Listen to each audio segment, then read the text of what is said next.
EA Sports. It's in the game.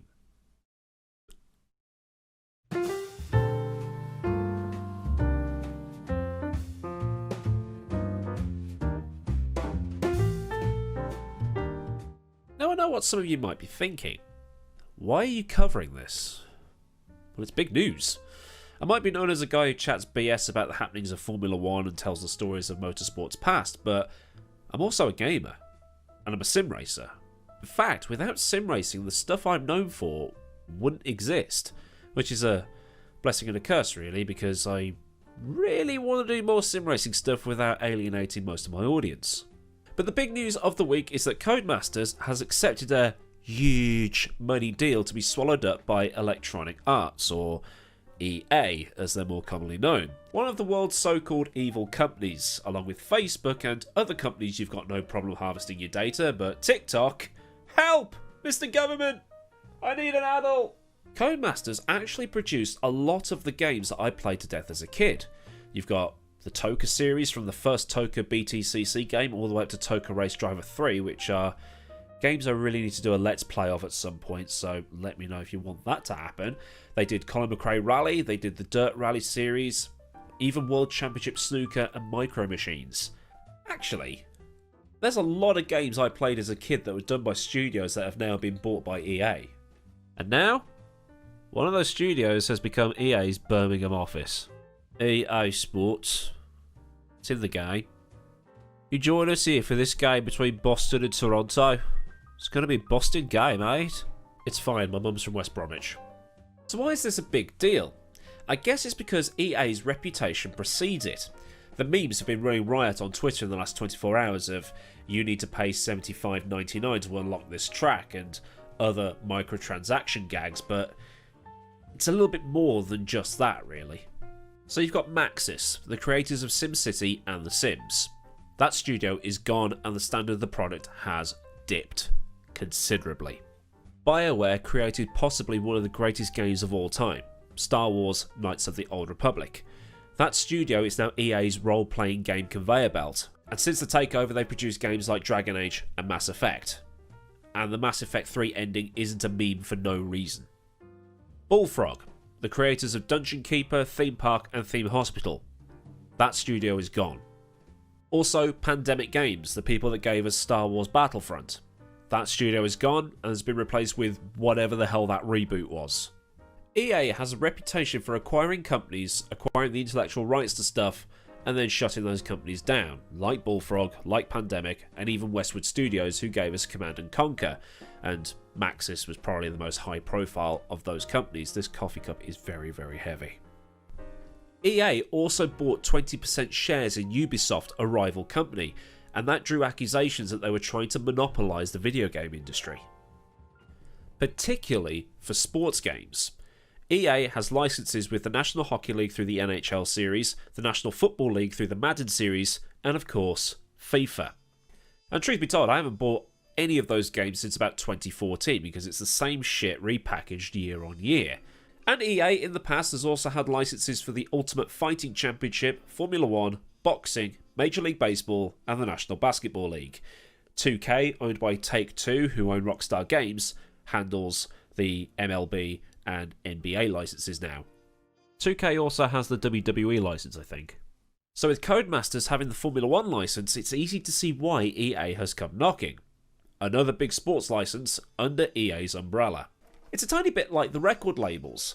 There used to be millions of them, but now they've all been acquired by either Sony, Universal, EMI, and Warner. Although that big four is now big three, because EMI was swallowed up by Universal. Or Warner. I can't remember, it's been a while since I taught music business. Oh no, I was right first time, it was Universal. There is no real equivalent in video gaming. Yet. I guess the big four would be Blizzard, Activision, EA, Sony, and Take-Two, if we're going by subsidiary companies. And of course there is Nintendo, Ubisoft, Square Enix, Capcom and so on, but when it comes to the ones who are swallowing people up, it's those guys. But, despite being under the umbrella of one massive company, these game companies and record labels will fall under a particular role, as it were. This label will handle metal music, this game studio will develop our role-playing games, so it's highly unlikely we will see the Formula 1 series under the EA brand. Again. EA has also come under fire for pay to win. Loot boxes is the generic term, but let's call it what it is. Gambling. In the FIFA games, there is a feature called Ultimate Team, and you buy packs and then you get randomised players in these packs. So in bronze you'll have your Football League 2 players like the ones who play for this beautiful outfit, and then obviously in gold you'll have your world class world beaters and so on. Getting the likes of Messi, Ronaldo, Sergio Aguero and players like that is still pretty rare. You'll get pretty decent players, but to get the absolute proper world class players that everybody wants on their team, the chances are still pretty low. It's a complete lottery, and if you are lucky, you will get one of those top players. And the FIFA YouTubers like KSI, Miniminter and those guys will be able to spend big because they're super rich YouTubers, they can, and are then able to film themselves going loopy when they finally, after spending $4 grand on stuff, finally get Jadon Sancho. That's Sancho, not Zancho. Remember in the 90s when you used to have to grind by playing the game several times to unlock your favourite characters for use in multiplayer or to unlock a certain game mode? Why do that when you could just pay? But even then it's a lottery. So you open these packs, you get these players, you build a team with them, you play against other people around the world. It's fantasy football, but it costs you like $4.99 a throw. And in fact, in Belgium and in the Netherlands, there is debate in their parliaments as to whether stuff like FIFA Ultimate Team or loot boxes in general constitute unregulated gambling. But come the end of the season, you can spend the in-game coins on the in-game marketplace and get your players like Messi and Ronaldo cheap at the end of the season, only for the whole cycle to go around again the second the next year's game comes out.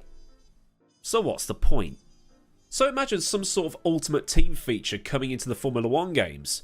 We'll then get videos with Jimmy Broadbent like, "Hey guys, just spent $3 grand of my own money on glorified Pokemon trading cards, boy here, and I'm opening packs for Ultimate Team. Oh my god, guys, I just got an Inform TV! Oh, finally, yes!" But saying that, 2 drivers, designer, head engineer and stuff to get the upgrades and then use that online? There's probably a way of making that work, you know. But if you're Ian Bell of Slightly Mad Studios, the people behind Project Cars, you might be looking over your shoulder slightly. Basically, SMS was bought by Codemasters not 6 months ago, and now Codemasters is owned by EA. So they've changed hands twice in the space of about 6 months. But, and there's a lot of buts in this video, wonder if it'll work in the way that Volkswagen owns Audi, but Audi runs Lamborghini. And when it's all said and done, it's highly unlikely that F1 games in the future will open with the iconic "it's in the game" tag, and that Codemasters will continue to put out the F1 games for years to come, or at least until the license runs out. We can only hope that, like in the case of other studios EA has acquired, that the quality won't take an absolute nosedive, and the lol EA bad traits like loot boxes and pay to win won't start creeping into things like the Formula 1 games. So what do you think? Let me know in the comments and let's get a discussion going. That's pretty much how this series works and will continue to work. And if you thought this argument had some weight, give it one of them, and if you want more stuff like this, then hit subscribe.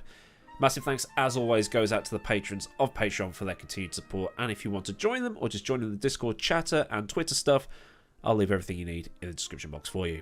So until next time, I've been AdmiralLaWind. Have a great day wherever you are in the world, and I'll see you all again very soon for another video. So until then, goodbye. Lunchtime.